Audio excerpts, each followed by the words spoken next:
하나님의 말씀은 창세기 12장 1절에서 3절입니다. 여호와께서 아브라함에게 이르시되 너는 너의 고향과 친척과 아버지의 집을 떠나 내가 네게 보여줄 땅으로 가라. 내가 너로 큰 민족을 이루고 네게 복을 주어 네 이름을 창대하게 하리니 너는 복이 될지라. 너를 축복하는 자에게는 내가 복을 내리고 너를 저주하는 자에게는 내가 저주하리니 땅의 모든 족속이 너로 말미암아 복을 얻을 것이라 하신지라. 하나님께서 우리를 일터 사역으로 처음 인도하셨습니다. 저는 일터 사역 이게 딱 보여지면서 로단대에 다녀온 뒤로 이렇게 그 전부터 이 중요성을 인식했고요. 그래서 하나님의 길의 소중함이 보여서 이제 집중적으로 배워가기 시작했습니다. 같이 나누면서. 근데 쭉 가다 보니까 지난주에도 나눈 것처럼 하나님께서 우리를 선교적 교회로 인도하고 계신 게 선명히 보였습니다. 그래서 지난 주일날 그렇게 설교하고 났더니 한 분이 어떤 모임에서 저에게 그러더라고요. 목사님, 개인적으로 그랬던가? 그러니까 이제는 일터 사역이 아니고 이제 선교적 교회로 바꾸신 거예요? 이제 그런 취지로 저에게 묻더라고요.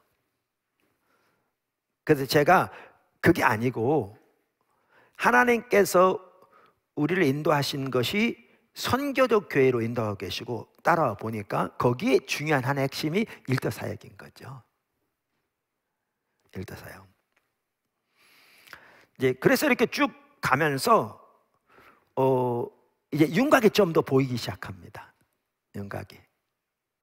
그러니까 마치 뭐와 같냐면 안개가 자욱해서 앞이 안 보이는, 그럴 때 바로 앞에 보이는 분이 인도에 가면 따라가는 그 식으로 따라왔는데 어느 정도 가면서 이제 안개가 조금씩 걷히기 시작하니까 좀 어렴풋이라도 이렇게 보여지는 것처럼, 아니면 카메라에 이렇게 하면 초점이 안 맞으면 아무것도 안 보이잖아요. 그러다 이제 좀 이렇게 점점 초점을 맞춰가면 점점 이렇게 보여지기 시작하잖아요. 그런 것처럼 이렇게 집중적으로 주님을 따라오다 보니까 이제 윤곽이 조금씩 더 잡혀가는 것 같습니다. 그러다 보니까 하나님께서 우리를 선교적 교회로 인도하고 계신 게 명확하게 보였습니다. 자, 첫 번째, 하나님이 우리를 인도하시는 선교적 교회. 하나님이 우리를 인도하시는 선교적 교회. 자, 이렇게 선교적 교회를 인도하고 계신데요. 그러면 그 선교적 교회가 뭐냐? 한 분이 저에게 그 선교적 교회를 간단하게 정리해 주시면 좋겠다. 그래서 제가 선교적 교회를 정리해 봤어요. 하나님이 우리를 인도하시는 선교적 교회. 하나님은 포도나무 교회를 모든 성도들이 선교사적 삶을 사는 선교적 교회로 인도하고 계십니다. 그러니까 모든 성도가 선교사적 삶을 사는 것은 성경 전체가 말하는 핵심이거든요. 선교적 교회는 하나님의 구속이 인간의 영혼뿐 아니라 각 개인의 모든 영역, 인간 사회와 역사의 모든 영역, 더 나아가 창조 세계의 모든 영역을 구속하신 것이라는 복음의 총체적 성격을 인식하고, 여기 핵심은 복음의 총체적 성격을 인식하는 겁니다. 인식하고 예수님의 부활로부터 시작된 현재 이 모든 영역에서 구속의 역사를 행하고 계시는 하나님의 새 창조의 역사에 모든 성도들이 삶의 모든 영역에서 적극적으로 동참하는 선교적 삶을 사는 교회를 말합니다. 이 삶을 사는데 매우 중요한 한 부분은 각 성도가 자신의 일을 통해 그 하나님의 역사에 동참하는 것입니다. 이게 하나님께서 우리를 인도하고 계시는 선교적 교회입니다. 앞으로 조금씩 또 이렇게 다듬어질 게 있을지 모르지만 전체적으로 보여가신 그림을 이렇게 잘 정리했다고 생각합니다. 다시 한번 읽어볼까요? 하나님은 포도나무 교회를 모든 성도들이 선교사적 삶을 사는 선교적 교회로 인도하고 계십니다. 선교적 교회는 하나님의 구속이 인간의 영혼뿐 아니라 각 개인의 모든 영역, 영적, 지적, 뭐 감정적, 의지적 모든 뿐만 아니라 인간 사회와 역사의 모든 영역, 정치, 경제, 사회, 문화 등, 더 나아가 창조 세계의 모든 영역을 구속하기 위한 것이라는 복음의 총체적인 성격을 인식하고, 예수님의 부활로부터 시작된 현재 이 모든 영역에서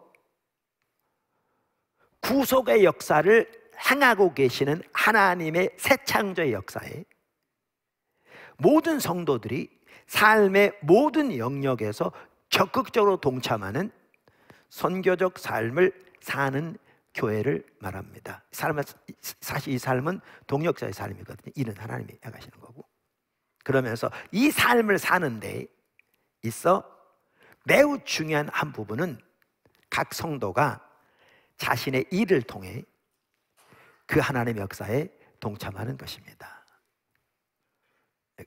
그래서 정확하게 하나님이 이러한 교회로 우리를 인도하고 계시는 겁니다. 제가 십자가의 복음을 책을 썼던 것처럼 이 부분에 책을 써야 될 것 같습니다. 왜냐하면 기도가 많이 필요합니다. 기도해 주십시오. 왜냐하면 이제 성도들에게 전체적인 부분을 보고 지금 있는 자리에서 이 자리로 돌이키도록, 그게 이제 제 소명이거든요. 그 책을 써도 그런 각도에서 많이 쓰게 인도하시는데, 하려면 그런 교제가 필요할 것 같더라고요. 그래서 기도가 많이 필요합니다. 절박하게 필요합니다. 그런데 이렇게 조금씩 윤곽이 좀 잡혀가면서 앞으로 책을 쓰게 된다면 이런 부분들을 포함할 것 같습니다. 앞으로 좀 보완되긴 할지 모르지만 어느 정도 어렴풋이나마 보이기 시작합니다. 근데 왜 이 부분을 나누냐면, 이렇게 단편적으로 주일날 설교들을 쭉 하다 보니까 성도들이 전체적인 그림이 아직 안 보이니까 좀 더 이해하기 어렵죠. 저 자신도 아직 전체가 안 보이는 거고 우리가 배워가고 있잖아요. 어떤 분은 그럴 수 있어요. 목사님 다 배운 다음에 가르치시면 되지. 아니요, 그렇게 되지 않아요. 저도 배울 때 이런 과정을 통해서 배워요. 그리고 준비할 때 성령께서 구체적으로 인도하시고, 또 설교할 때 성령께서 깨닫게 하시고, 이런 걸 통해서 이렇게 인도해 가시기 때문에 이런 과정이 필요해요.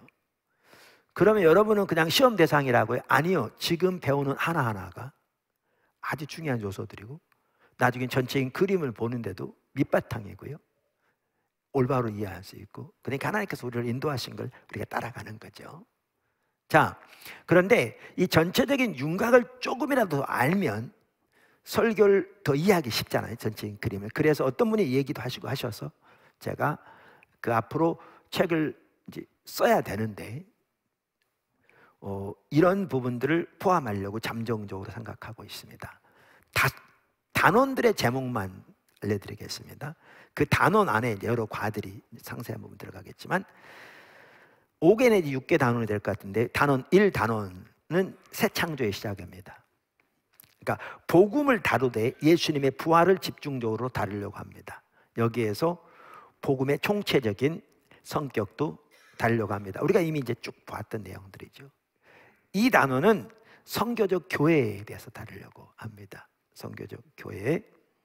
그러니까 하나님의 의도하신 교회의 모습이 어떤 교회의 모습인지, 특별히 구약에서부터 시작해서 어떤 교회의 모습인지, 우리가 여기서 참 중요한 게 뭐냐면요, 선교적 교회로서 우리가 어떤 일을 하기 전에 어떤 교회가 되는가가 중요합니다. 이게 먼저입니다. 그래서 그 부분을 여기에서 이제 집중적으로 다루려고 합니다. 그래서 가끔 언급했던 반문화 언약 공동체, 전시 백성, 산위의 도시, 선택윤리 선교 등 이러한 부분들을 이제 하나하나 쭉 다뤄가게 될 것입니다. 그다음에 3단원은 하나님의 문화명령입니다. 이게 이제 일터사역과 관련된 거죠. 하나님께서 인간을 창조하시고 창세기 1장과 2장에서 인간에게 문화명령 혹은 창조명령 주셨죠. 아주 중요한 한 부분이죠. 아주 중요한 한 부분. 특별히 레슬리 뉴비긴 같은 경우에는 이 부분은 집중적으로 안 다뤘어요. 그러니까 마이클 고인 박사만 하더라도 레슬리 뉴비긴의 전문가라고 할 수 있는 분인데, 하나님의 창조 역사와 관련해서 부족한 부분도 있다. 그런데 제가 보면 이걸 의미하는 것 같아요. 왜냐하면 이 일터 사역에 대한 부분은 그분이 사역 거의 말기나 그 후로 집중적으로 복음주의, 보수주의 진영에서 세계적으로 이 부분이 부각되기 시작했거든요. 불과 이렇게 얼마 전에. 그래서 근데 이 부분이 너무 중요한 부분이에요. 그래서 이 부분을 따로 한 단원을 다뤄야 돼요. 일과 관련된. 그래서 하나님의 문화 명령. 네 번째 단어는 문화와 세계관인 거죠. 그러니까 우리가 선교사적 삶을 살려면, 그리고 복음을 올바로 전하려면 반드시 우리가 무장돼야 할 게 세계관의 문제예요. 문화와 세계관. 그러니까 우리가 처해 있는 문화와 세계관에 대한 올바른 이해, 특별히 성경적 세계관의 이해, 너무나 중요하죠. 우리 지난주에 이렇게 어떤 이렇게 모임에서 나누는데 한 분이 완전한 진리 그 책 가지고 이렇게 같이 배워가고 계시더라고요. 그 전에 제가 소개해준 다른 책도 읽고 그러셨는데, 그러니까 이제 많은 부분을 더 깨닫게 되시죠. 그러면서 그분이 뭐라고 그러시냐면, 이제 우리들이 신앙생활 할 때는 교회 가도 예수 믿고 이렇게 구원받는 이러한 부분은 가르쳤지만 세계관은 전혀 배우질 않았는데, 이런 부분을 이렇게 보다 보니까 세계관 교육이 정말 중요한 걸 느낀다. 교회에서 이 부분이 반드시 가르쳐져야 한다. 이제 이런 얘기를 하시더라고요. 정말 중요한 부분이거든요. 그래서 앞으로 그런 부분을 다 이렇게 우리가 하려고 해요. 그래서 미국 같은 데서는 고등학생들과 대학생들을 대상으로 방학 동안 같은데 그 워십 캠프 하는 것처럼 세계관 캠프를 한대잖아요. 집중적으로 세계관을 이렇게 살펴보는. 그래서 우리도 NWS 세계관 학교도 필요할 것 같고요. 정말 이렇게 중요한 부분이에요. 지난주에 살펴본 이야기, 너무나 중요한 부분인데 다 여기에 해당되는 부분이에요. 너무나 중요한 부분이죠. 그래서 특별히 우리가 문화를 구속하는 일을 감당하기 위해서도 이 부분이 중요하고요. 그렇죠. 레슬리 뉴비긴만 하더라도 인도에서 40년 동안 선교하고 딱 본국이 영국에 왔더니 영국 교회가, 서구 교회가 완전히 사적인 영역으로 몰린 채, 공적인 영역에서는 어떤 그 발언권도 없는, 그러면서도 그 소위 말하면 현대 서구 문화가 재단해 놓은 그 이야기를 따라 교회가 순응해 있는, 그래서 복음이 문화의 창살 속에 갇혀 노예가 된 상태를 보게 된 거잖아요. 그래서 그 부분이 다뤄져야 합니다. 근데 여기에서 제가 이제 아직 결정 못한 것은 우상숭배를 다뤄야 되거든요. 심각한 죄고. 근데 우상이 한 또 중요한 우상숭배는 이 세계관의 문제거든요. 그 다뤄야 되는데 이거를 단어 하나 늘려서 따로 다뤄야 할지, 아니면 저 4단원 문화와 세계관 속에 넣어서 다뤄야 할지, 그건 아직 결정 못했습니다. 사실 이 하나하나의 부분들이요, 책들이 많이 나와 있을 만큼 광범위한 내용들입니다. 하나하나가.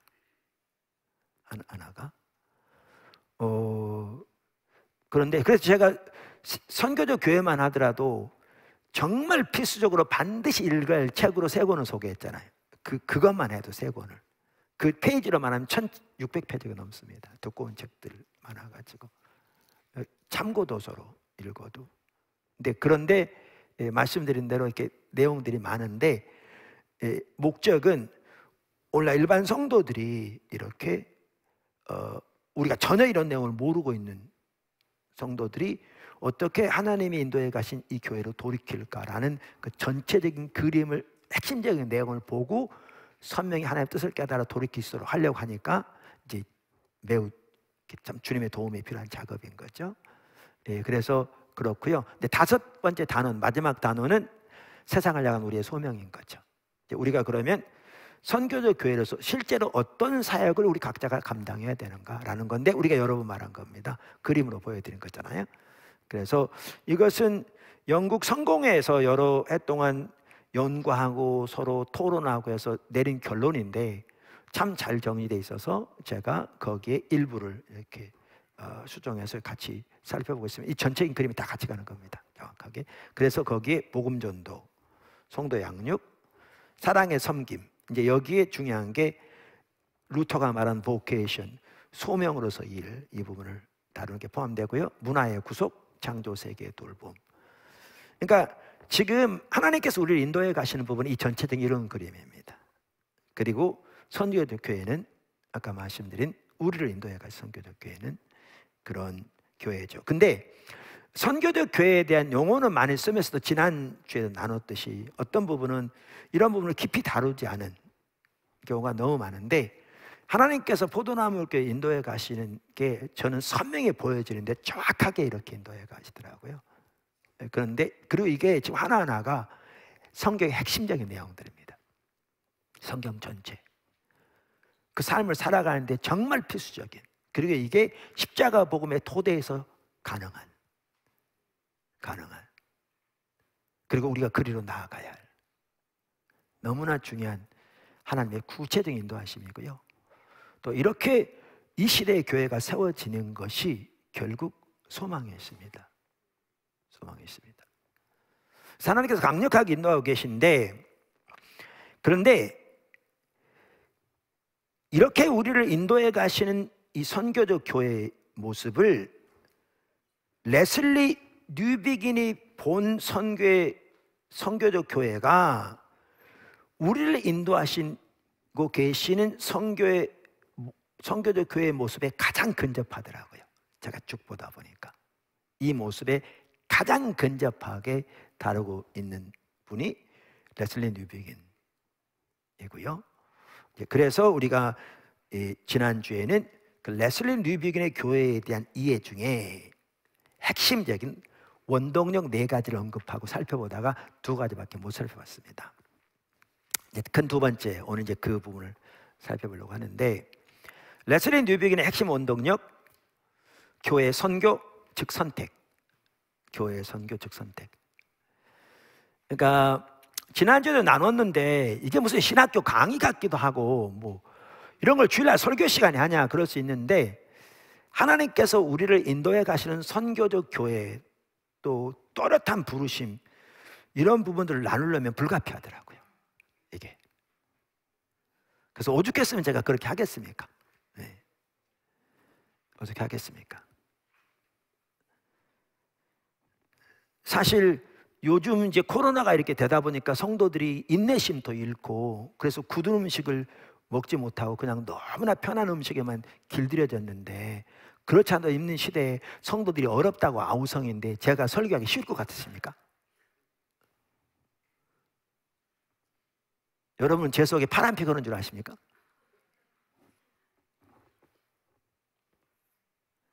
사실 여러분 못지않게 힘듭니다. 입장을 바꿔놓고 생각해 보시면. 그런데 주님이 인도하고 계신 것을 따라가려면 불가피하기 때문에 나누는 겁니다. 이러면 우리가 알고 무장되고 하나님의 말씀의 토대에서 선명한 우리의 소명을 인식하고 성령의 인도를 선명히 깨달아 가기 위해서, 그러니까 적극적으로 함께 배워갔으면 좋겠습니다. 할렐루야. 자, 지난주에 레슬리 뉴비긴이 본 교회 이해 안에 있는 핵심 4가지를 말씀드렸잖아요. 핵심 원동력, 그 4가지가 뭐였죠?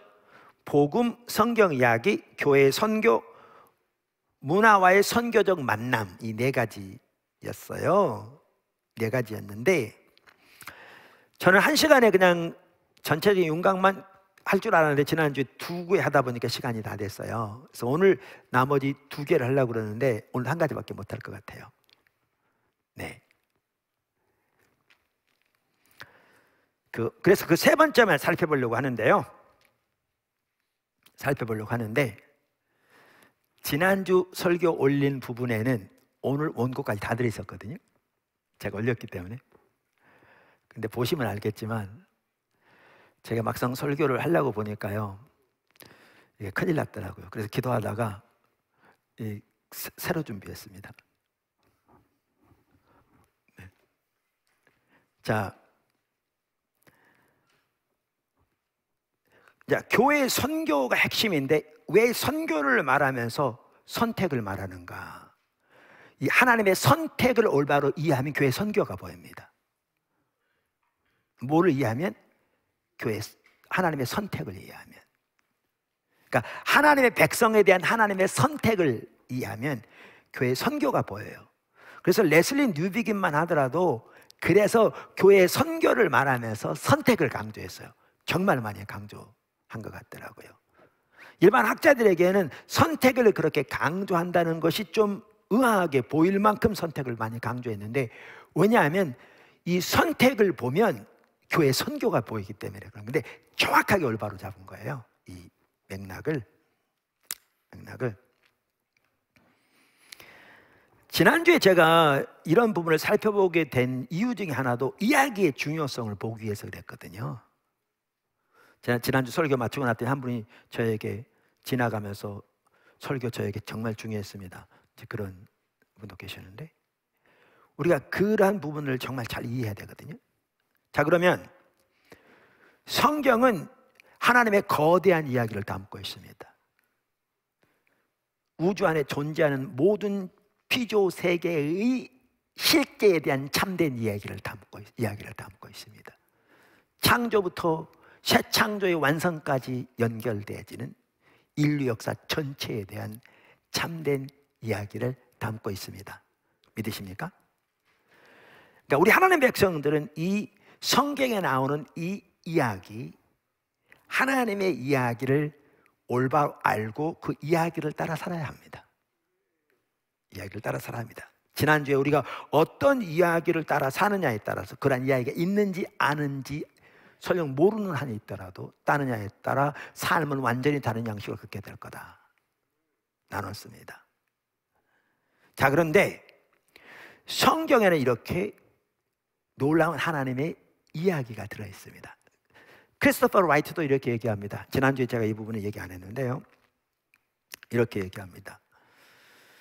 그 선교도 교회에 대한 책 중에 제가 여러 번 나눕니다만은 아주 좋은 책이 크리스토퍼 라이트 박사가 쓴 하나님의 선교, 하나님 백성의 선교라고 그랬잖아요. 쌍둥이 책 같은 건데, 그 하나님의 선교에 보면 이렇게 말합니다. 구약이 하나의 이야기를 말한다는 사실은 이론의 여지가 없다. 하지만 내 말은 그보다 훨씬 큰 것을 의미한다. 구약은 구약의 이야기를 그 이야기라고, 바로 그 이야기, 진정한 이야기, 유일한 참된 이야기, 그 뜻입니다. The story 라고, 더 정확히 말하면 궁극적으로 모든 피조물, 시간, 인간 전체를 포함시킬 최종적이고 보편적인 이야기의 일부라고 말한다. 왜 일부인가? 그 이야기가 신약까지 걸쳐 있으니까. 다시 말해, 이 본문들을 읽으면서 우리는 하나의 메타서사, 이게 이제 큰 이야기라고 지난주에 말씀드렸잖아요. 한 가지 거대 서사를 깨닫게 된다. 그리고 모든 것을 포괄하는 이 이야기에 근거한 하나의 세계관이 있다. 세계관은요, 이야기에 기초합니다. 세계관은 이야기에 기초합니다. 그러면서 이게 단순히 구약이 아니라 신약까지 걸쳐진 걸 말하면서 이어서 이렇게 말하면, 이것은 우리에게도, 신약세에 사는 우리에게도 해당되는 매우 현실적인 이야기다. 그것은 모든 민족을 포괄하는 우주적 미래를 가리키기 때문이다. 이 이야기 속에는 모든 민족을 다 포함합니다. 모든 인류 역사를 다 포함합니다. 그리고 모든 미래를 다 포함합니다. 인류의 역사 완성까지 우리가 본 대로. 신약은 그 이야기에 대해, 그러니까 구약에서 말하는 이야기에 대해 놀라긴 하지만 그 이야기를 의문의 여지 없이 받아들인다. 그것은 그래서 하나의 이야기라는 겁니다. 그것은 창세기에서 요한계시록까지 펼쳐지는 이야기다. 단지 훌륭한 이야기나 심지어 고전적인 서사 문학이 아니라 근본적으로 실제에 대한 묘사다. 사람들이 지어낸 동화 같은 이야기가 아니라 모든 실제에 대한 근본적인 이야기다, 그 말이죠. 그것은 우리가 사는 우주에 대한, 그리고 우리가 향해서 가는 새 창조에 대한 이야기다. 우리는 이야기로 표현된 우주 안에 산다. 이렇게 거대한 이야기를 담고 있다 살펴봤습니다. 그래서 지난주에도 보았듯이 성경을 이렇게 이야기로 이해할 때 크레이그 바솔로뮤, 그 다음에 마이클 고인 박사는 육막으로 이루어진 하나님의 드라마다 이렇게 표현한다고 그랬잖아요. 근데 이분만이 아니고요, 다른 분들 다 그렇게 표현해요. 톰 라이트는 오막으로 표현하고요, 크리스토퍼 라이트는 이 하나님 백성에 대한 걸 묶어서 세분화해서, 그러나 동일한 얘기, 그러니까 표현하는 방식이 다르지 성경이 이렇게 말하고 있기 때문에 비슷합니다. 그래서 제가 마이클 고인 박사의 말을 인용한다고 해서 그분만 이렇게 말하는 건 아니고요, 잘 표현했기 때문에 제가 인용하는 겁니다. 그래서 육막으로, 여러분 봤기 때문에 다시 한번 잠깐 보시면 이렇게 이야기한다. 그래서 1막, 하나님이 자신의 나라를 세우시다, 창조에 대한 거고. 2막, 반역이 일어나다, 타락이죠. 창세기 3장에서 일어나는, 창조는 창세기 1장 2장. 그 다음에 3막, 왕이 이스라엘을 택하시다. 여기는 선택이 나오죠. 왕이 이스라엘을 택하시다. 이 3막을 잘 보고 계시면 오늘 설교 여기에 많이 연결됩니다. 3막, 왕이 이스라엘을 택하시다, 구속의 시작. 4막, 왕이 오심, 예수님 오신 거죠. 구속의 성취. 5막, 왕에 대한 소식이 전파되다, 교회의 선교. 우리 지금 이 시대에 살고 있잖아요. 그러니까 우리는 지금 이 분류에 의하면 5막 어느 부분에 있습니다. 상당히 끝부분에. 그 다음에 6막, 왕의 귀환. 이제 구속의 완성, 예수님 다시 오셔서 모든 구속의 역사를 완성하실, 그러니까 새하늘과 새 땅이 완성될 그날 향해 가고 있죠. 할렐루야. 자, 이렇게 그 성경을 이야기로 이렇게 이해하면서, 그래서 육막으로 이루어진 하나님의 드라마다 이렇게 표현하는데요, 이렇게 지금 보셔도 알겠지만 그 성경적인 이야기의 관점에서 보면 이제 선택이 얼마나 중요한가를 볼 수 있어요. 이 선택이. 그리고 선택이 어떻게 교회의 선교와 밀접하게 관련되는가를 볼 수 있어요. 이거를 레슬리 뉴비긴이 잘 본 거예요. 정말 잘 본 거예요. 근데 이거는요, 제가 보다 보니까 크리스토퍼 라이트도 정확하게 똑같은 이해를 가지고 있고요, 톰 라이트도 정확하게 똑같은 이해를 가지고 있고요, 수많은 학자들이 이 부분을 더 강조하기 시작하고 있는 것 같더라고요. 정확하게, 너무 귀하게. 자, 그래서 오늘은 이렇게 그 교회 선교, 즉 선택에 대해 살펴보되, 제가 오늘은 이 부분을 여러분이 좀 더 쉽게 이야기하려고 노력하면서 했는데 그 노력이 잘 안 되는 것 같아요. 그러면서 오늘 뭘 살펴보려고 그러냐면 이 선택과 관련해 중요한 두 성경 구절을 살펴보려고 합니다. 과거에도 보았던 구절들인데요, 특별히 선택과 관련해서 살펴보려 하는데, 그 두 성경 구절 중에 하나가 오늘 본문인 창세기 12장 1절 3절이고요 다른 하나가 출애굽기 19장 3절에서 6절입니다. 이 두 구절을 살펴보려고 합니다. 뭐와 관련해서요? 선택과 관련해서. 그리고 선택을 보면 뭘 볼 수가 있는가? 교회 선교를 볼 수 있습니다. 교회 선교를 볼 수 있습니다. 자, 첫 번째 구절입니다. 첫 번째 구절, 여러분 이거 3으로 놓으시든지 아니면 2-1로 놓으시든지 편할 대로 하십시오. 자, 첫 번째 구절이 어디라고요? 창세기 12장 1절에서 3절 본문입니다. 먼저 이 본문에 대한 문맥 혹은 맥락을 이해하는 게 중요합니다. 맥락의 중요성, 문맥의 중요성. 그러니까 어느 성경 구절이든지 이 문맥을 이해하는 게 중요하거든요. 예를 들면 이런 얘기까지 하긴 좀 그런데, 우리는 심지어 이럴 경우 있습니다. 우리 오늘 읽은 본문 말씀, 아브라함 보면 아브라함 복 받은 사람이야. 나도 아브라함처럼 복 받았으면 좋겠어. 그래서 하나님 나에게 복을 주시고, 봐요, 복이 되게 할 거라고 그랬잖아요. 나는 가는 곳마다 복이야. 그럼 우리는 복을 어떻게 생각해요? 그냥 물질적 축복, 세상이 잘 되는 거, 이런 걸 생각하는 거죠. 그러니까 성경을 너무나 자기중심적으로 해석하는 거죠. 하나님이 거기서 말하고자 하는 게 뭔지 전혀 보지 않고 성경을 자기식으로만 이해하는 그런 경향이 너무 많죠. 사실 이런 얘기를 하는 자체가 우스운데 그만큼 우리가 그런 이해가 너무나 팽배해서 그냥 언급하고 넘어갑니다. 그래서 이 구절에 대한 이해를 하기 위해서 뭐가 중요하냐면요, 이 구절에 나오는 문맥을 이해하는 게 중요해요. 어떤 맥락에서 이 말이, 이 구절이 나왔는가, 이걸 이해하는 게 중요한데, 이걸 이해하려면요 우리는 뭘 봐야 되냐면 창세기 1장에서 11장을 이해해야 합니다. 왜냐하면 이게 어디 나와요? 12장 1절에 나오거든요. 바로 그 다음에 나오는 거죠.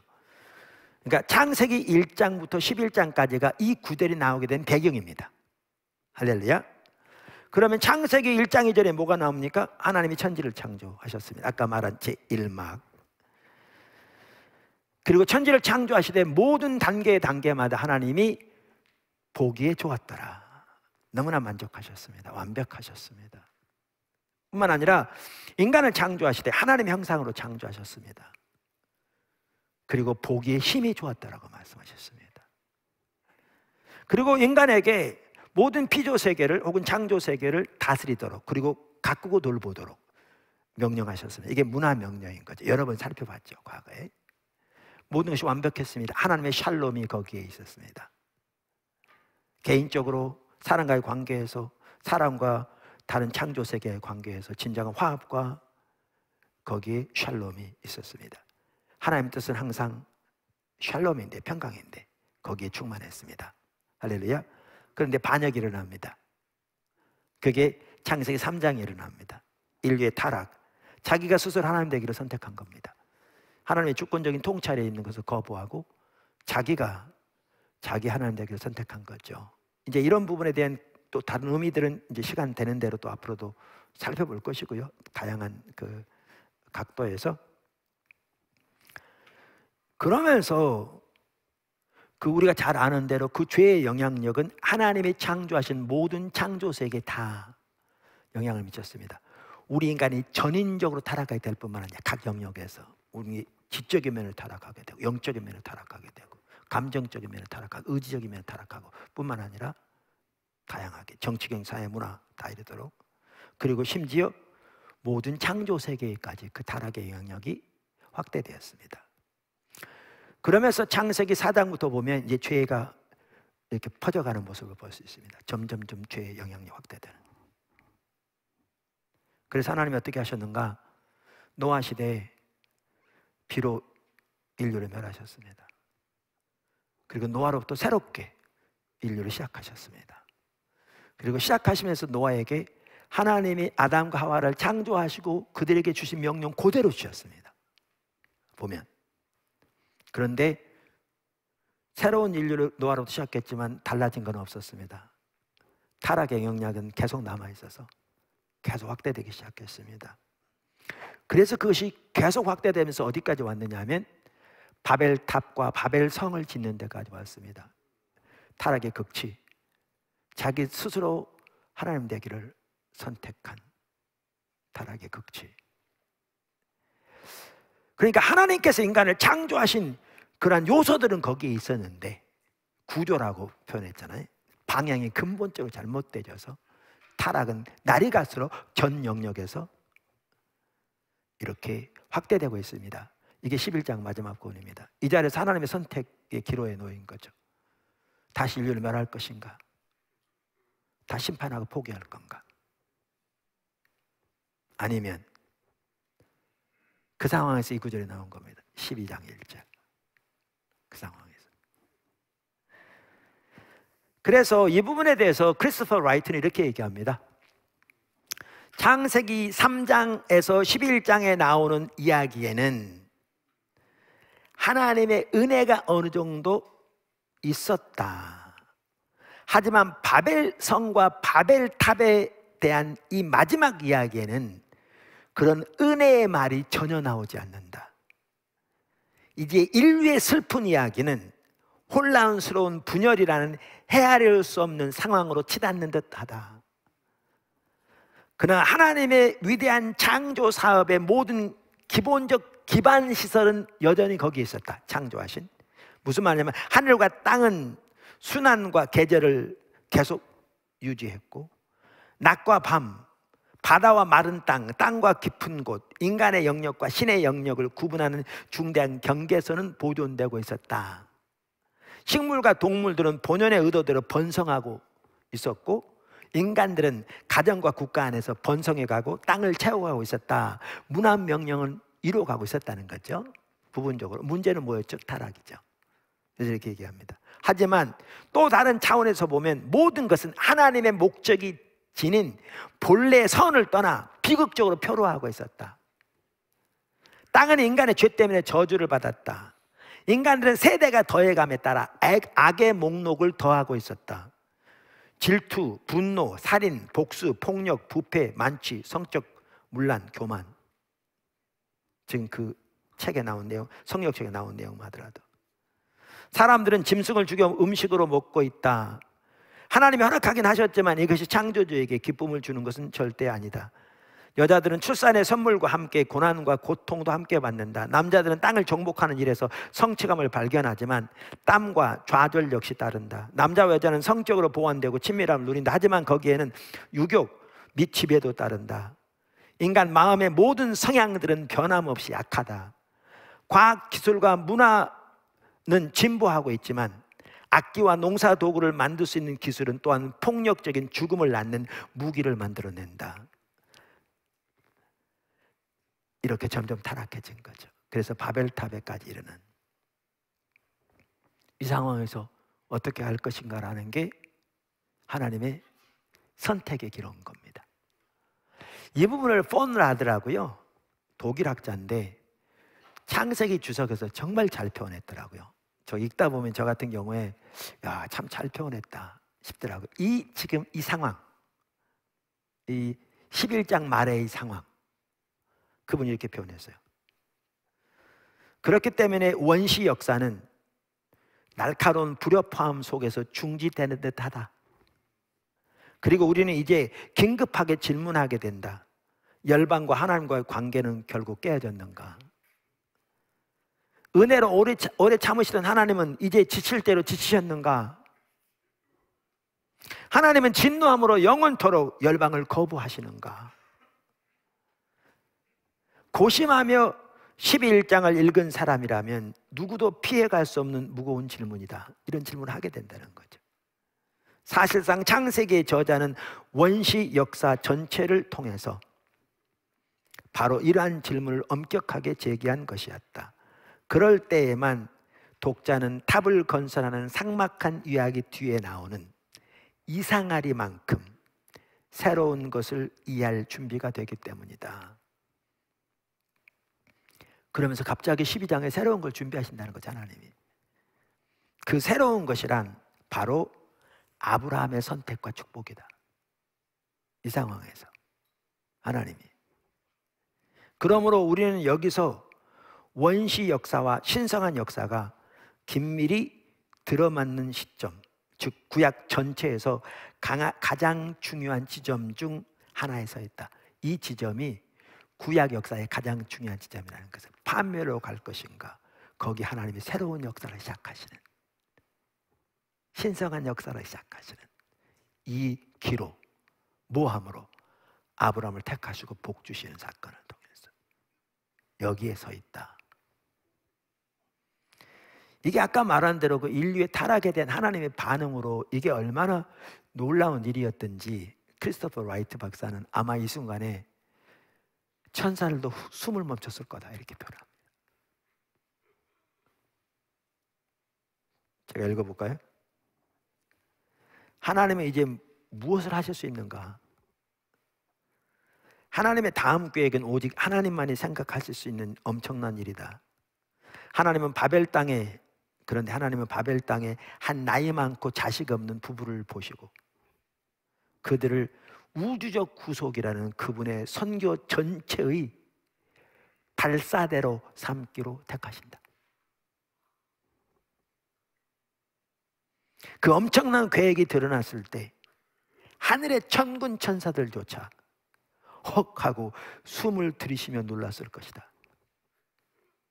창세기 1장에서 11장을 읽은 사람이라면 모두 아는 바와 같이 뱀의 악함과 인간의 반항으로 말미암아 하나님의 창조는 몹시 황폐해지고 말았다. 아브라함과 사례를 통해 도대체 어떻게 이런 엄청난 결과에 대한 대답을 주실 수 있을까? 하지만 하나님의 방법은 그 결과만큼이나 광범위한 것이다. 아브라함을 부르신 것은 인간의 악함, 나라 간의 분쟁, 그분의 전체 피조물이 망가져 신음하는 것에 대한 하나님의 대답의 시작이다. 이게 이 사건이에요. 인류 역사의 중대한 출발점. 그러니까 이런 각도에서 이 구절을 봐야 되는데, 우리가 아브라함 복 받았고 나도 아브라함 복 받아서 그냥 돈 많이 벌어서 가는 것보다 돈 많이 이렇게 돼버리면 완전히 이상하게 돼버리는 거죠. 여기에 선택이 나옵니다. 아까 말한 선택. 이 하나님의 엄청난 일을 위한 선택. 그래서 선택은 처음부터 선교적입니다. 지난번에 한번 살펴봤듯이 선택은 선교적입니다. 명확하게. 자, 이렇게 이 맥락, 문맥을 살펴보았고요. 이제 내용을 살펴봅니다. 내용을. 여기 이 본문의 내용. 창세기 12장 1절에서 3절의 내용. 크리스토퍼 라이트 박사가 이걸 잘 정리했더라고요. 그분은 참고로 구약학자입니다. 여러분 얘기했던 것처럼. 그분이 이 부분을 이렇게 정리했어요. 사실 여기에 보면 명령문이 2개 나와요. 아브라함에게 명령하는데 명령이 2개 나와요. 하나는 뭐냐면 일어나 가라라는 게 명령이고요. 다른 하나는 복이 되라는 게 명령이에요. 원문에 보면 명령이 2이에요. 그래서 이 2 명령을 따라 이렇게 정리를 했더라고요. 제가 그 표 보여드릴 겁니다. 여러분. 자, 그리고 여호와께서 아브라함에게 말씀하셨다. 이제 이게 말씀하신 내용이고요. 그 다음에 이제 한꺼번에 다 못 넣어서 첫 번째 명령이 뭐냐? 일어나 가라라는 겁니다. 첫 번째 명령이. 그럼 어디로부터 가냐? 너의 고향으로부터, 너의 친족으로부터, 너의 아버지 집으로부터. 근데 이게 참 의미가 깊어요. 한편으로는 이게 장소적인 면도 돼요. 그 당시 가장 먼저 장소적인 면이죠. 가장 먼저는. 그런데 한편으로는 이렇게 타락해버린 그 타락의 극치가 바벨에서 성과 탑을 쌓는.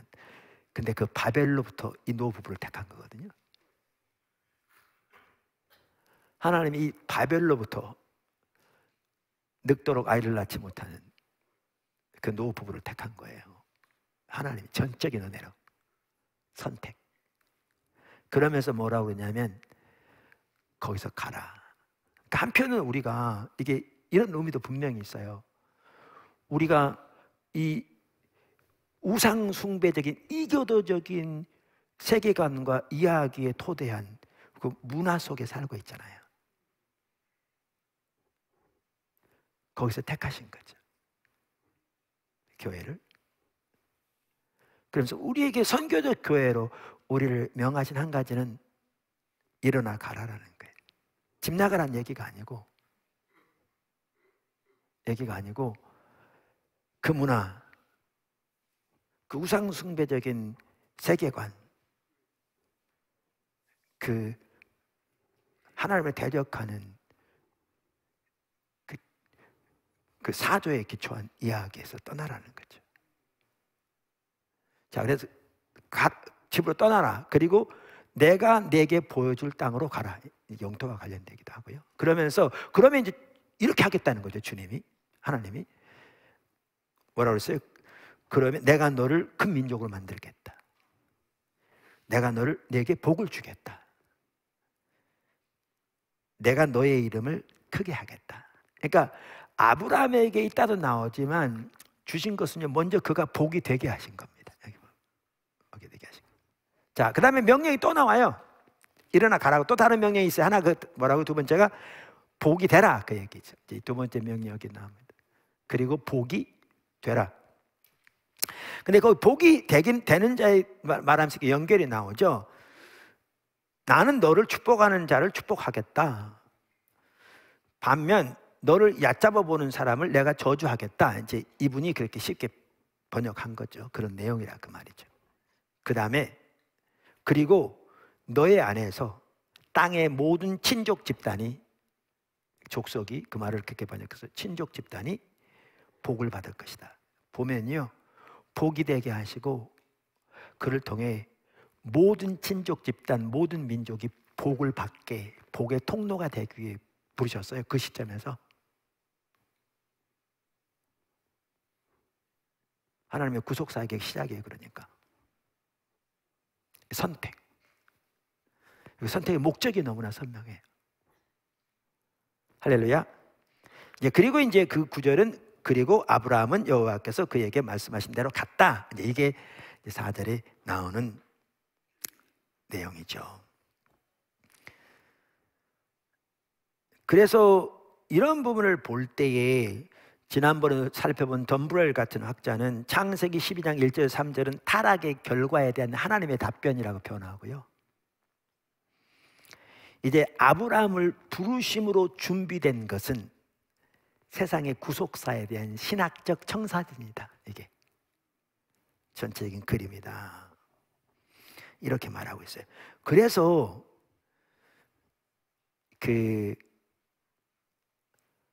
마이클 고인 박사가 교회의 소명이라는 책에서 레슬리 뉴비긴의 교회론을 다루잖아요. 그러면서 이 네 가지의 그 핵심적인 요소가 그에게 있다, 원동력이 있다. 그러면서 네 가지를 언급하면서 하나가 교회 선교라고 그랬거든요. 그러면서 선교는 선택과 관련됐다고 그랬는데 그 부분을 다루며 책에 이렇게 써요. 그 부분을 다루면서 내가 1부에 대해 이걸 먼저 읽었더니 잘 이해를 못한 것 같아서 제가 2부에 대해 뒤로 했어요. 이렇게 써요, 마이클 고인이. 그러면 제가 여러분에게 지금 성경에 나오는 부분을 설명했기 때문에 이게 뭔 말인지 이해할 거예요. 더 이렇게 말해요, 그 부분을. 이 이야기의 중심 줄거리는, 성경에 나오는 하나님의 백성, 그러니까 하나님의 이야기의 중심 줄거리는 하나님의 선택된 백성이다. 아까 본 3막, 4막, 5막이 다 하나님의 선택된 백성에 대한 이야기잖아요. 여기 보면 이야기, 백성 이야기다. 성경 이야기는 하나님의 선택된 백성을, 그러니까 성경 이야기는 하나님이 선택된 백성을 다루시는 것에 대한 이야기로, 하나님이 세상을 위한 자신의 목적을 그들 안에서 그리고 그들을 통해서 이루실 것이다. 할렐루야. 선택된 백성 왜 선택하셨는가? 그들 안에서 그들을 통해서 세상을 위한 하나님의 목적을 이루실 것이라, 그 말이죠. 할렐루야. 그들은 자신들의 삶 속에 보편 역사의 목표를, 즉 하나님이 모두를 위해 의도하신 화해와 회복을 떠맡는 백성이어야 한다. 우리의 정체성, 소명. 그러면서 이렇게 말합니다. 그들은 복된 백성이다. 참으로. 그러면서 또 더 나아가 이렇게 말해요. 그들은 또한 복이 되어야 하는 백성이다. 그들은 모두를 위한 복의 통로가 되도록 세상을 위해 선택되었다. 이게 지금 무슨 얘기하고 있어요? 아까 그 구절 미리 읽어드렸잖아요. 그들은 무엇보다도 하나님이 자신의 목적을 이루시는 장소다. 그러니까 먼저 하나님의 목적이 어디에서 이루어져야 되느냐? 하나님 백성들 안에. 그래서 복이 먼저 돼야 돼요. 돈 많이 버는 걸 말하는 게 아니고요, 그게 필요를 위해서 하나님이 하실 수도 있지만 그들이 먼저 복이 돼야 돼요. 하나님의 목적이 그들 안에 먼저 이루어져야 돼요. 그러니까 선교적 교회가 되는 게 먼저 중요해요. 장소다. 그럼 거기서 끝나는 게, 그렇다면 그들은 세상을 향한 하나님의 다시 새롭게 하시는 사역의 통로다. 여러분 창세기 12장을 살펴보셔야 돼요. 1장, 2장 창조, 3장 타락, 타락의 열매가 점점 심해갈 때 하나님이 심판을 모두 끝내실 수 있었는데 하나님이 천사들도 숨을 멈출 만큼 전혀 새로운 구속 역사를 시작하시기 위해 그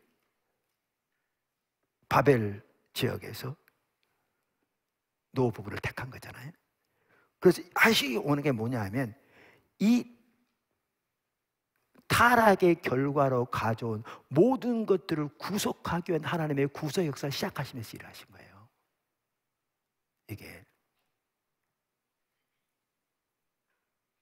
그래서 이를 복이 되기 원하시는 거죠. 그리고 복의 통로가 되기 원하시는 거죠. 열방을 향한 모든 족속이 통해서 구원을 받도록. 이게 하나님 선택된 백성이에요. 그래서 이렇게 말한다. 다시 읽어보면 그들은 또한 복이 돼야 하는 백성이다. 먼저 이 안에 하나님의 뜻이 이루어져야 돼요. 그들은 모두를 위한 복의 통로가 되도록 세상을 위해 선택되었다. 그들은 무엇보다 하나님이 자신의 목적을 이루시는 장소다. 교회 안에 먼저. 오늘날로 말하면. 그렇다면 그들은 세상을 향한 하나님의 다시 새롭게 하시는 사역의 통로다. 바로 이러한 외부로의 방향성, 밖으로 향하는 방향성, 즉 세상을 위해, for the sake of the world, 세상을 위해, 세상을 위해서가 하나님의 백성을 본질상 선교적으로 만든다. 처음부터 세상을 위해 선택되었다는 겁니다. 이런 인식을 우리가 잘 가질 필요가 있습니다. 이런 분명한 선택에 대한, 선택의 목적에 대한, 그 선택의 너무나 소중한 하나님의 역사에 대한, 그 정말 천사들도 숨을 헉하고 멈출 만한 하나님의 그 놀라운 사랑의 선택에 대한, 그 목적에 대한 분명한 인식이 저와 여러분이 있기를 소원합니다. 그거를 자꾸 나누고 싶은 거죠. 개인적으로 이게 좀 보여줬으면 너무나 좋겠는, 이게 선명히 깨달아졌으면 너무나 좋겠는. 그러니까 그게 안 되니까 너무 안 되면 힘들고 막 그러죠. 할렐루야. 자, 그래서 이렇게 이 선택에 소중하게 여겼던 이유를 이렇게 들고 있는데, 이렇게 들고 있는데 우리는 성경을 전체적으로 보면 이걸 정확하게 이분이 정확하게 본 걸로 볼 수 있죠 지금. 그래서 선택이 얼마나 중요하고 이 선택이 교회의 선교와 어떻게 연결되어 있는가를 명확하게 보았어요. 그 레슬리 뉴비기닝 정말 잘 봤어요. 그래서 이분 참 귀하다. 그리고 성경을 명확하게 말해주고 있잖아요. 자, 이게 이제 첫 번째 구절이고요. 첫 번째 구절이고, 두 번째 구절은 아까도 말씀드린 대로 지난번에도 일부 살펴봤는데 앞으로도 더 볼 수 있어요. 왜냐하면 살펴볼 내용이 너무 많은 내용들이에요.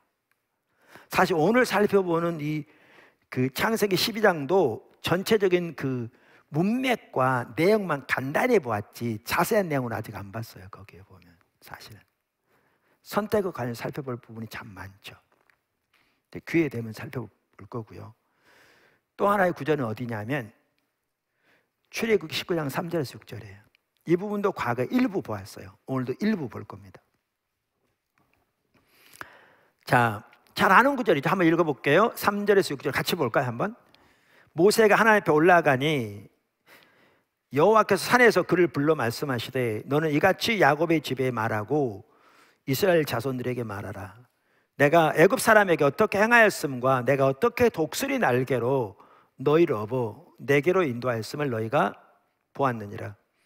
세계가 다 내게 속하였나니 너희가 내 말을 잘 듣고 내 언약을 지키면 너희는 모든 민족 중에서 내 소유가 되겠고 너희가 내게 대하여 제사장 나라가 되며 거룩한 백성이 되리라. 너는 이 말을 이스라엘 자손에게 전할지니라. 사실 이 구절도요 문맥이 중요해요. 맥락이 이게 어디 나온 얘기냐 그 말이죠. 어디 나왔어요? 창세기 여기 출애굽기 19장에 나왔죠. 그럼 이게 그게 무슨 말이냐? 여러분 출애굽기 1장부터 18장까지 나온 게 뭔지 아세요? 하나님이 이스라엘 백성을 애굽에서 건져낸 출애굽 사건이 나옵니다. 출애굽 사건. 그리고 그들을 애굽에서 건져낸 홍해를 건넌 다음에 시내산에 왔을 때 하나님께서 모세를 시내산에 불러 이 말씀하신 거거든요. 그 전에 시내산에서 처음 모세가 이렇게 하나님을 만났을 때 그 가시던 불타는, 근데 실제로 타지 않는 만났을 때 하나님의 계획을 말씀하시면서 내가 이스라엘 백성들을 이끌고 이곳에 와서 내게 예배할 거다. 그게 내가 너를 보낸 징표다. 이렇게 말씀하셨거든요. 근데 그렇게 왔을 때, 그러니까 지금 18장까지가 뭐냐 하면 출애굽 사건입니다. 그럼 20장부터 뭐가 나온 줄 아십니까? 20장부터요, 하나님이 이스라엘 백성 언약을 맺으십니다. 언약. 그래서 하나님이 그들의 하나님, 그들의 하나님 백성, 그리고 그들에게 율법을 주십니다. 그래서 출애굽의 역사적인 구속의 사건, 그리고 그들을 하나님의 백성 삼으시고 언약 백성으로 그들에게 율법을 주십니다. 이 중간에 딱 나와 있습니다. 중간에 이 둘을 연결하는 가교 역할을 합니다.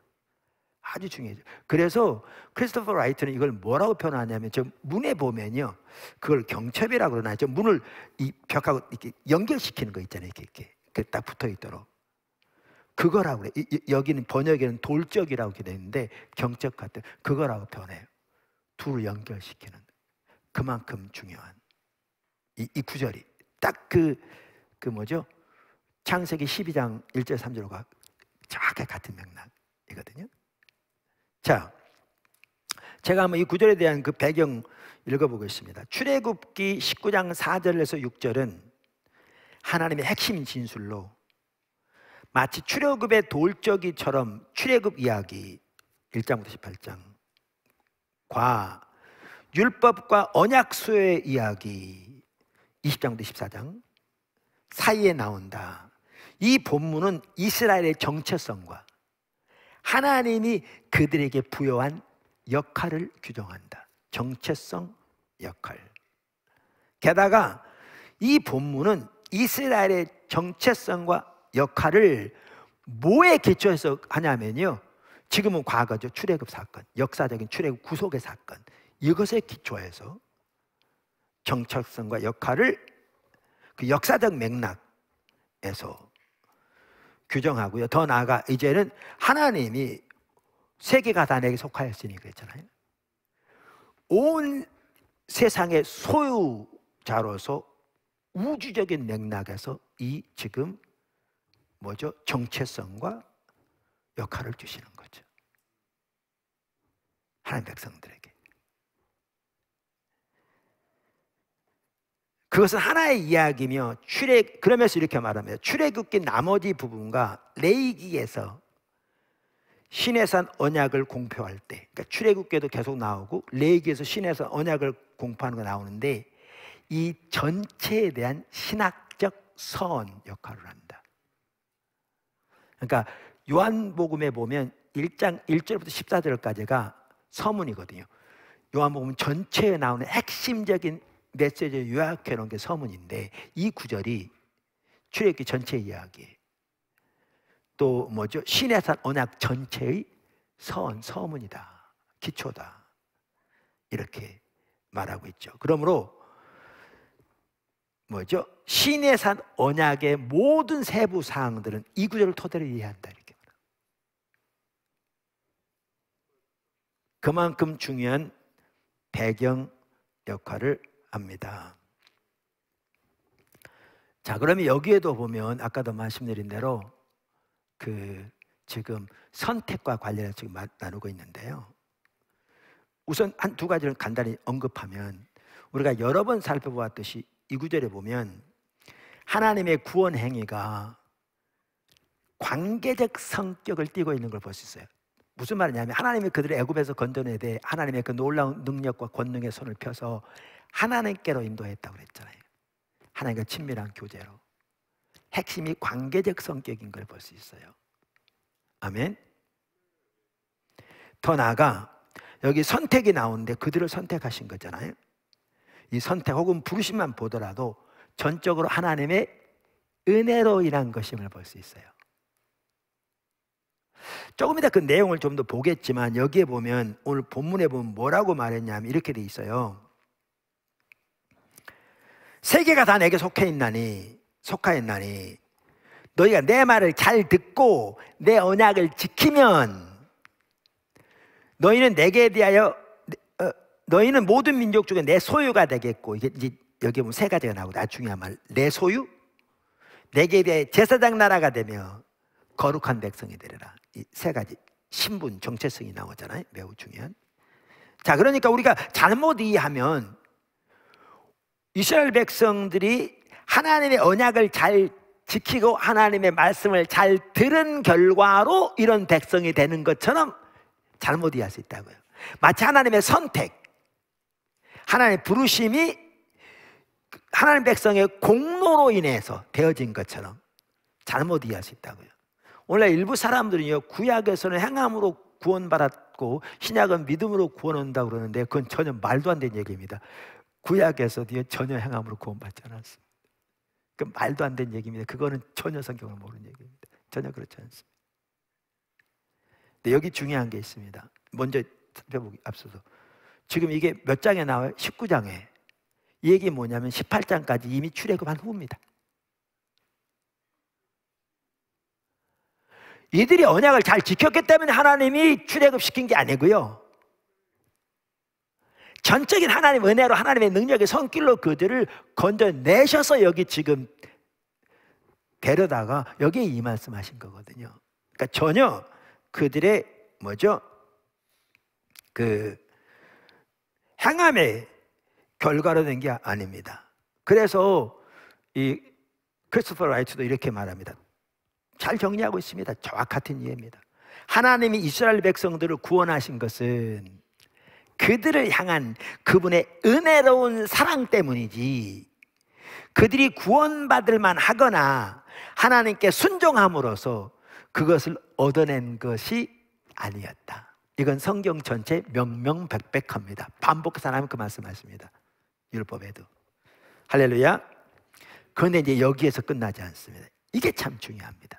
이게 사실 제가 그동안 수없이 많이 설교했던 내용이기도 합니다.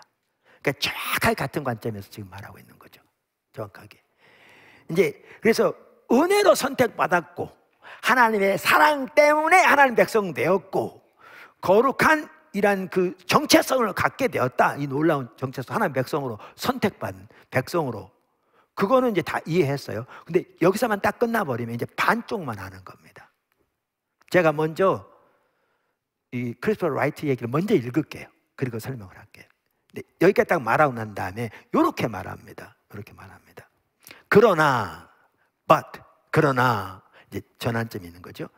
구원받은 이후에, 이유가 강조되어 있습니다. 구원받은 이후, 출애굽 사건 이후, 지금 19장에 18장 이후, 구원받은 이후 그들의 운명, 하나님 백성의 운명, 즉 왕같은 제사장이요 거룩한 백성이 되어야 하는 그들의 운명, 그들의 신분이 아까 뭐죠? 그 하나님의 소중한 그 보화, treasured possession이라는 얘기인데 이거 정말 또 귀한 말입니다. 그러니까 그들의 그 하나님의 특별한 소유, 그 다음에 하나님의 왕같은 제사장, 거룩한 백성에 대한 그들의 이제 크리스토퍼 라이트는 운명이라고 표현했는데, 혹은 그들의 정체성, 그들의 어떤 소명 이렇게 표현할 수 있죠. 운명은 그들이 여기다 제가 더한다면 바로 위에 나온 것처럼 하나님과 친밀한 교제 가운데서 하나님의 통치 아래 적극적인 순종의 삶을 살기로 결단하고 순종할 때에만 이루어질 것이었다.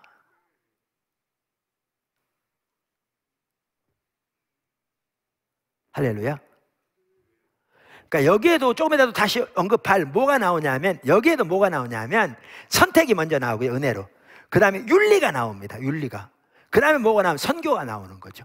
다시 말하면 하나님 처음 하나님 백성을 택하실 때부터, 선택하실 때부터 선교를 왜 선택하셨다니까요. 그들을 통해 열방이 복을 얻도록,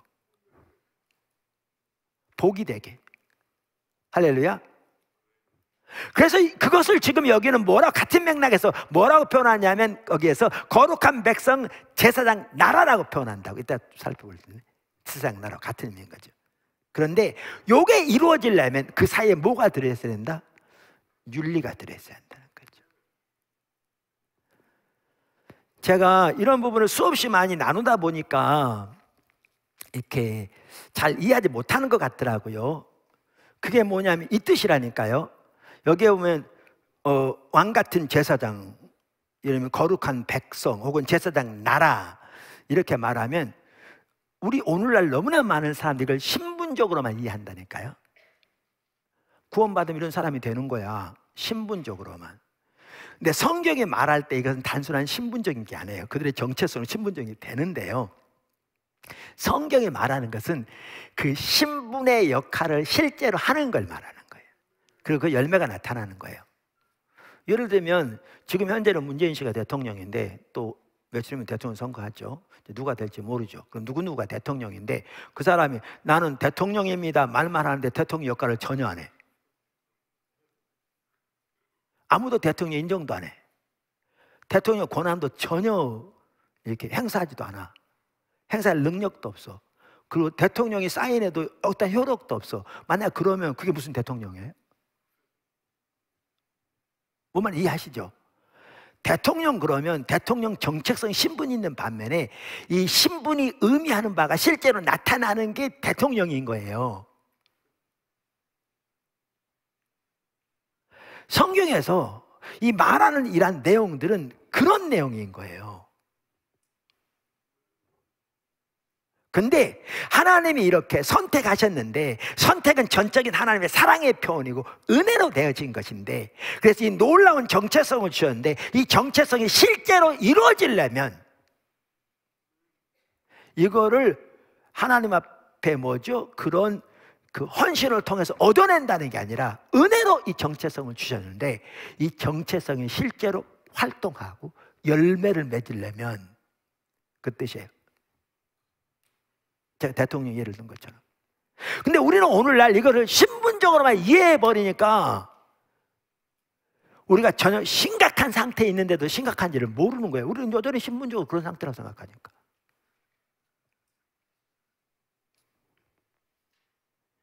그 말이 그 말이에요. 보세요. 그러나 구원받은 이후 그들의 운명, 즉 왕같은 제사장이요 거룩한 백성에 대해 하는 운명은 그들이, 제가 추가시킨 겁니다. 가로 열고 하나님과의 친밀한 교제 가운데서, 가로 닫고 바로 위에 있으니까, 하나님의 통치 아래 적극적인 순종의 삶을 살기로 결단하고 순종할 때에만 이루어질 것이다. 할렐루야. 자, 그러면서 여기에 보면 이 정체성의 부분에 거룩한 백성이라는 건 지난번에 살펴본 너무나 중요한 부분이기도 하죠. 선택, 윤리, 선교. 오늘 이 본문에서 볼 수 있는.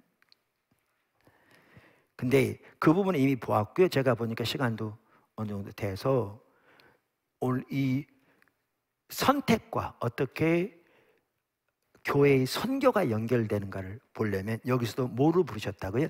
제사장 나라로 부르셨습니다. 이스라엘을. 자, 그러면 우선 이렇습니다. 우선 이 창세기 12장 1절에서 3절하고요 지금 출애굽기 19장 9절은 연결되어 있습니다. 많은 학자들이 말하고 연결했어요. 왜 연결? 너무나 당연하기도 하고요. 왜냐하면 하나님이 아브라함을 택하시고 아브라함의 자손은 이스라엘을 하나님의 백성으로 부르시고 언약을 맺으셨거든요. 그러니까 분리되지 않습니다. 그 내용도 그렇고. 자, 그런데 그러기 전에 제가 한 가지 말씀드리려고 하는 것은, 이게 그러면 이렇게 말하니까 그러면 신약시대 우리하고는 무슨 상관이 있느냐 그러는데요, 아까 제가 그 육막으로 되어진 그 그림도 말씀드렸잖아요. 거기에 세 번째부터 다섯 번째까지 하나님의 종에 관한 거라고요. 뭐요? 이스라엘, 예수 그리스도, 신약의 교회. 이 세 개가 분리되지 않는다고요. 성경에 보면. 그 제가 십자가 옆으로 뉘은 걸 여러 번 말씀드렸잖아요. 어떻게 해요? 이스라엘, 그들은 불충한 종, 하나님의 그 소명대로 살지 못했어요. 그런데 예수님이 오시되 뭘로 오셨는가? 참 이스라엘로 오셨어요. 이스라엘 완성자, 대표자. 분리되지 않아요. 하나님의 아들이 오신 거라니까요. 근데 하나님의 아들이 이 땅에 오시되 참 이스라엘로 오셨어요. 여러분 마태복음 1장 보세요. 아브라함과 다윗의 자손 예수 그리스도의 세계라. 아브라함 자손으로 오셨어요. 참 이스라엘. 그래서 요한복음 15장에도 제가 여러 번 말씀드린 대로 내가 참 포도나무요 그랬는데 구약에서는 이스라엘이 포도나무였다니까요. 근데 예수님이 참 이스라엘로 오신 걸 말하는 거죠. 그 다음에 그 도표 보신 것처럼 이제 예수님 안에서 유대인과 이방인을 합해서 한 세 백성을 세우시죠. 그게 신약의 교회예요. 뿐만 아니라 제가 시간 없어도 오늘은 안 살펴보는데요, 사도 바울 서신서에 여러 차례 뭐라고 그러냐면 우리가 예수 그리스도 안에 있으면 아브라함의 자손이다 이렇게 돼 있어요. 우리가. 그래서 갈라디아 3장만 하더라도 그래서 아브라함의 복이 우리에게 미치게 되었다. 뿐만 아니라 그래서 갈라디아 3장인가요? 아브라함에게 주신 메시지를 사도 바울은 첫 번째 복음이라고 말하고 있어요. 복음과 창세기 12장 1절에 3절을 분리시키잖아요. 이걸 첫 번째 복음이라고 성경은 말해요. 신약 성경은. 더 나아가서, 자, 여러분 이 구절 잘 아시죠? 이 구절 이스라엘에 대한 그 백성인데 베드로전서 2장 9절 잘 아시잖아요. 신약의 교회에 두고 하신 말씀이거든요.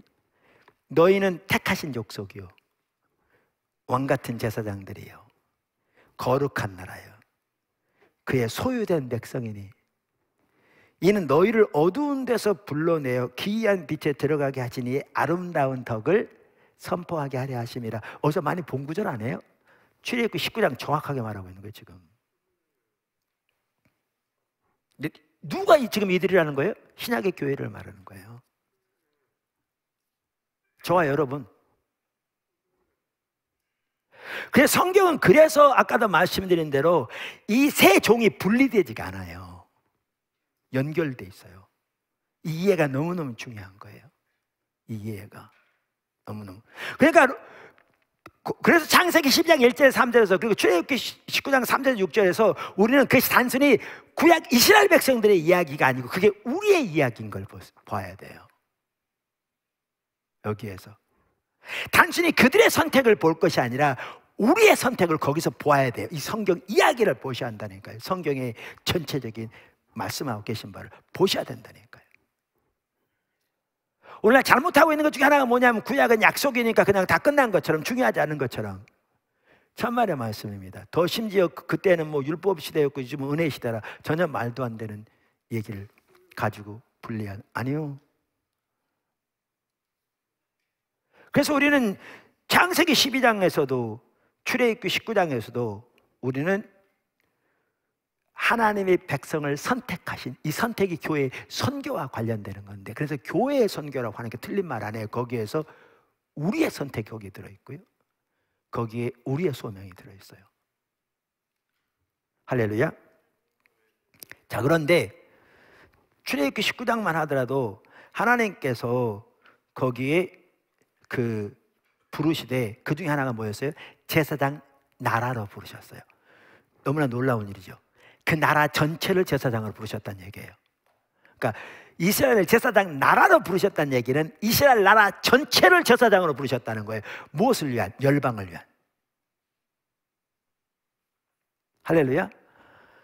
이스라엘을 제사장 나라로 부르셨다는 말은 이스라엘 전체를 열방을 위한 제사장으로 부르셨다는 거예요. 제사장 나라로. 구약에서 제사장의 큰 역할이 세 가지가 있었습니다. 역할이. 하나는요, 하나님 백성들에게 율법을 가르치는 거였어요. 그건 제사장의 몫이었습니다. 하나는. 또 하나는 뭐냐면 백성들을 위해 하나님께 제사 지내는 게 제사장들의 몫이었습니다. 또 하나, 제사장이 또 하나 하는 일이 있었습니다. 그게 뭐냐면 제사장들을 축복하는 거였습니다. 구약에 보면 이스라엘 백성들을 축복하는 제사장들의 기도가 나오잖아요. 그죠? 뭐였다고요? 세 가지가. 하나는 율법을 가르치는 것. 또 하나는 뭐죠? 백성들을 위해 제사를 지내는 것. 세 번째가 뭐라고요? 백성들을 축복하는 것. 이게 제사장의 일이었습니다.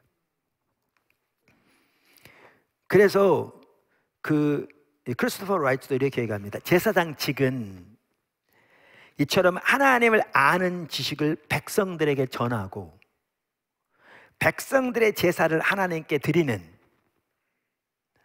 하나님과 나머지 이스라엘 사람들 사이를 상호 연결하는 중간에서 그 대표 혹은 중재 과업이었다. 무슨 아시겠죠? 그러면서 또 하나, 이러한 두 가지 과 외에도 제사장들이 야훼의 이름으로 사람들을 축복하는 것 역시 첫째 특권이며 책임이었다. 이게 이제 제사장의 특권이에요. 자, 그러면 이러한 제사장의 역할을 알고, 그러면 이스라엘 전체를 열방을 향한 제사장 나라로 부르셨다고 말하고 있는데, 그럼 이걸 어떻게 적용되는가라는 거죠. 이걸 그대로 적용하면 이렇게 크리스토퍼 라이츠는 요약하고 있습니다. 이처럼 하나님이 이스라엘 백성 전체에게 열방 가운데 그분의 제사장이 되는 역할을 부여하신 것은 대단히 의미심장하다. 대단한 것 같아요. 왜냐하면 나라 전체를 제사장으로 삼았으니까.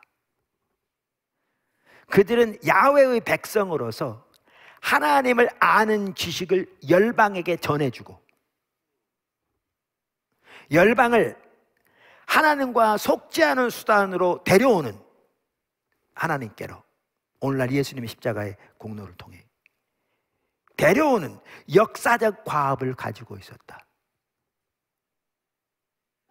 열방에게 축복의 수단이 되어야 하는 아브라함의 과업은 또한 이스라엘이 열방 가운데서 제사장 역할을 하도록 만든다. 이게 다 똑같은 거죠. 열방의 축복이 되도록 하는 그거와 열방을 위한 제사장 나라가 되게 하는 게 다 연결된다는 겁니다.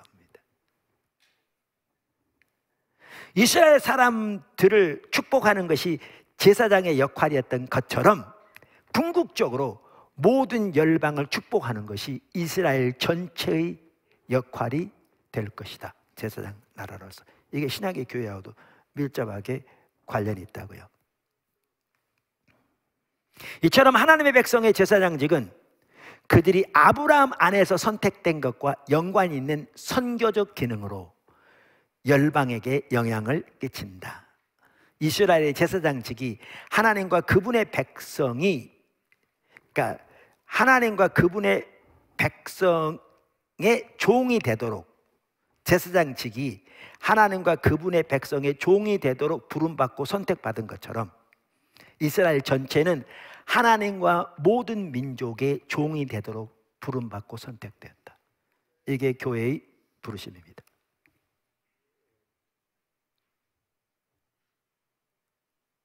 제사장으로서. 할렐루야. 존 골든게이라고요, 이분이 플로신학교 구약학 교수라고요. 이 구절을 창세기 12장 1절에서 3절과 연결시키면서 이렇게 말합니다. 출애굽기 19장 3절에서 8절이 창세기 12장 1절에서 3절을 개작한 것이라는 사실은 우리에게 이러한 직함이 전 세계에 대한 야훼의 주권과 연결되어 있으며, 또 세계를 배제하기보다는 포함시키는 쪽으로 나아가고 있음을 상기시켜준다. 왕 같은 제사장직을 확대하여 다른 백성들까지 포함시키는 것은 아브라함의 환상과 조화를 이룬다. 하나님 뜻은 모든 민족을 다 포함하는 거였다. 월터 보글스라고 하는 분은 이스라엘은 야훼께 봉헌되도록, 그분을 섬기도록 다른 모든 민족들과 다르게 구별되었다. 하나님을 섬기도록. 이것은 궁극적으로 열방을 향한 섬김을 의미한다. 하나님을 섬기는데 이 섬김은 열방을 향한 섬김을 의미한다는 거죠. 할렐루야.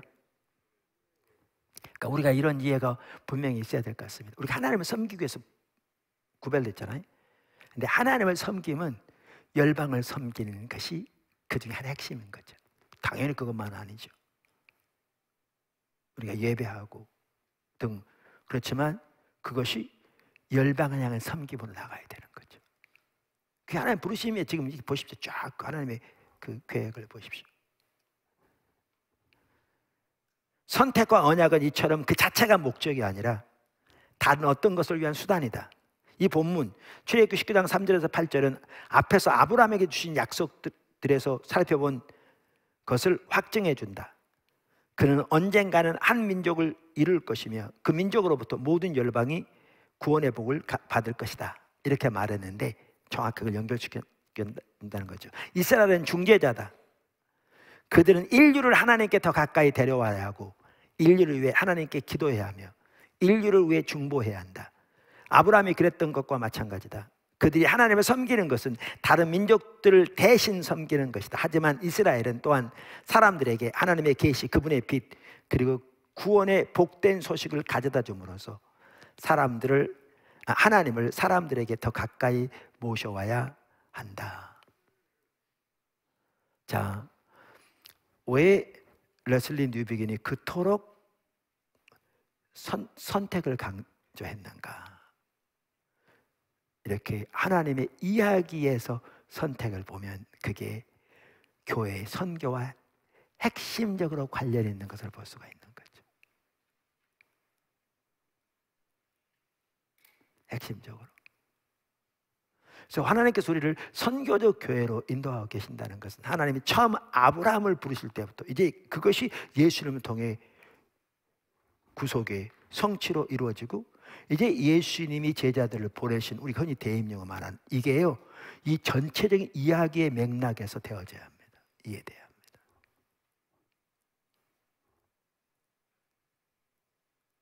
그리고 그 구속에 보면은 모든 창조 세계를 구속 포함되는